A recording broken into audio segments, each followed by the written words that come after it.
రంగరాజన్పై దాడి కేసులో మూడవ రోజు వీర రాఘవరెడ్డిని విచారిస్తున్నారు పోలీసులు. రంగరాజన్పై దాడి చేయడం తప్పే అని పోలీసు విచారణలో అంగీకరించాడు వీర రాఘవరెడ్డి. దాడి చేసినందుకు చింతిస్తున్నట్లుగా తెలిపాడు. ఇకపై శాంతియుతంగా రామరాజ్య స్థాపనకు పనిచేస్తానని వీర రాఘవరెడ్డి తెలిపాడు. తన వెంట వచ్చిన సైన్యం ముందు తనను చులకనగా చూడడంతోనే దాడికి దిగాల్సి వచ్చింది అని పోలీసుల ముందు చెప్పాడు.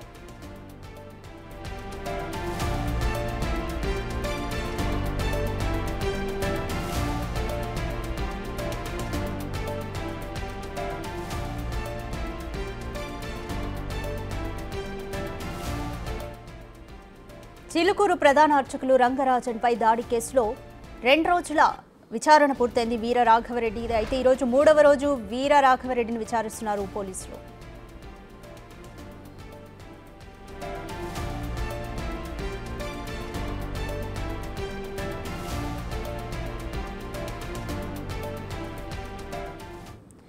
మోర్ డీటెయిల్స్ మా ప్రతినిధి సురేష్ అందిస్తారు. సురేష్, రంగరాజన్పై దాడి చేయడం తప్పే అని పోలీస్ విచారణలో వీర రాఘవరెడ్డి అంగీకరించినట్లుగా తెలుస్తోంది.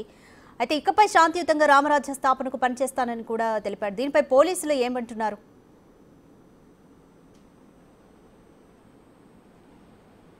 వీరరాఘవరెడ్డిని 3 రోజుల పాటు కస్టడీకి తీసుకున్న పోలీసులు మొదటి రోజు కస్టడీ విచారణకు ఆయన సహకరించినప్పటికీ నిన్న 2వ రోజు పోలీసులు ఖచ్చితంగా అడిగిన సమాధానం చెప్పాలి ప్రశ్నలకు అని చెప్పేసి వీరరాఘవరెడ్డిని ప్రశ్నించగా అతను రంగరాజన్పై దాడికి సంబంధించి నేను చింతిస్తున్నాను, దాడి చేయడం తప్పే, కానీ తన సైన్యం ముందు తనని అవమానించే విధంగా రంగరాజన్ ప్రవర్తించాడు, అందుకే దాడి చేయాల్సి వచ్చిందని చెప్పేసి కూడా ఆయన వెల్లడించినట్టు తెలుస్తుంది. అయితే రామరాజ్యం ఎందుకు స్థాపించావని చెప్పేసి పోలీసులు కూడా ప్రశ్నించారు. అంటే రామరాజ్యం స్థాపన ఉద్దేశం ఏంటి, ఆర్మీని ఎందుకు రిక్రూట్ చేస్తున్నావు, ఎంతమంది యువకులను ఇప్పటివరకు చేర్చుకున్నావు అనే దానిపై ప్రశ్నించినప్పుడు తనకి 2015లో తన కూతురికి సంబంధించి స్కూల్లో 2వ తరగతి చదువుతున్న కూతుర్ని 3వ తరగతికి ప్రమోట్ చేయకపోవడంతో అప్పటి విద్యాశాఖ అధికారుల దగ్గరికి వెళ్ళినా ఆ స్కూల్పై చర్యలు తీసుకోలేదు. ఆ తర్వాత కోర్టుకు వెళ్ళాను, హైకోర్టుకు వెళ్ళా, తర్వాత సుప్రీంకోర్టు వరకు కూడా వెళ్ళి పోరాటం చేశాను, కానీ న్యాయం జరగలేదు.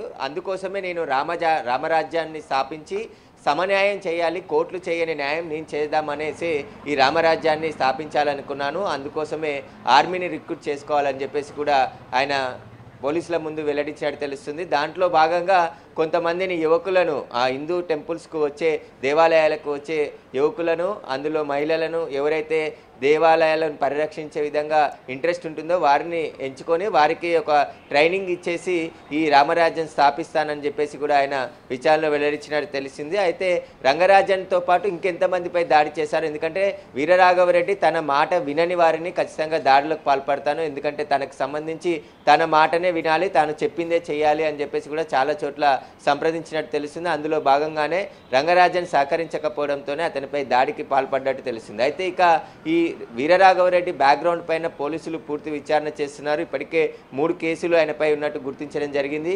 ఈయనకి ఫండింగ్ ఎవరు చేశారు, ఎందుకంటే ఒక వెబ్సైట్ రన్ చేస్తున్నాడు, అందులో ప్రకటనలు ఇచ్చి 20,000 రూపాయలు జీతం ఇస్తాను ఈ ఆర్మీలో చేరిన వారికి అని చెప్పేసి కూడా అతనికి సంబంధించిన మొత్తం ఆ వెబ్సైట్ వీడియోస్ వాటన్నిటికి సంబంధించి కూడా పోలీసులు విచారిస్తున్నారు.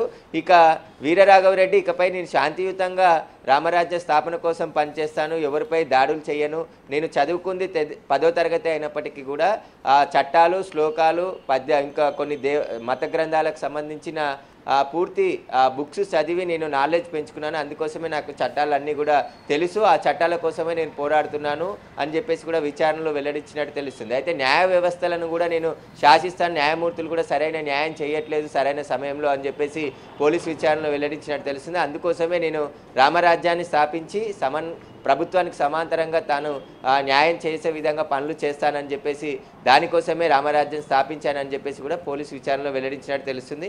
ఈరోజు సాయంత్రం వరకు కూడా వీరరాఘవరెడ్డిని విచారించి రేపు కోర్టులో హాజరుపరిచే అవకాశం కనబడుతుంది.